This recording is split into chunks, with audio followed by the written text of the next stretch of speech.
Everyone, welcome back to Juxtello iTech. Today, we bring you important news from the pre-tertiary education sector in Ghana. The three pre-tertiary teacher unions, GNAT, NAGRAT, and CCT-GH, have provided an update to their members regarding the recent negotiation process with the government.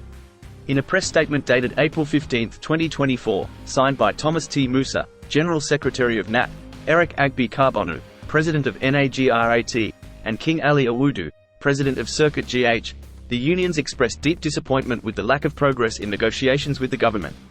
The statement reads, "We write with the highest level of disappointment the lackluster attitude of the government to the negotiations with regards to the conditions of service of the Ghanaian teacher since the strike was called off. Union leaders have reported little progress in talks despite calling off their strike in good faith, which has inflamed resentment within their membership." Thomas Musa Tanko, the General Secretary of GNAT, emphasized the gravity of the situation and his displeasure with the negotiation process. He observed, "There is an uneasy calm," adding, "The Ministry of Finance needs to understand how serious this problem is. Their delegates frequently don't have the power to decide on anything important during these talks. We shall not bear responsibility should the strike recommence. We want to ask for an extension because it's evident that fair wages lacks."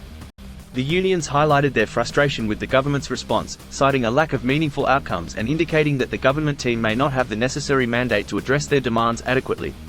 We will continue to monitor this situation closely.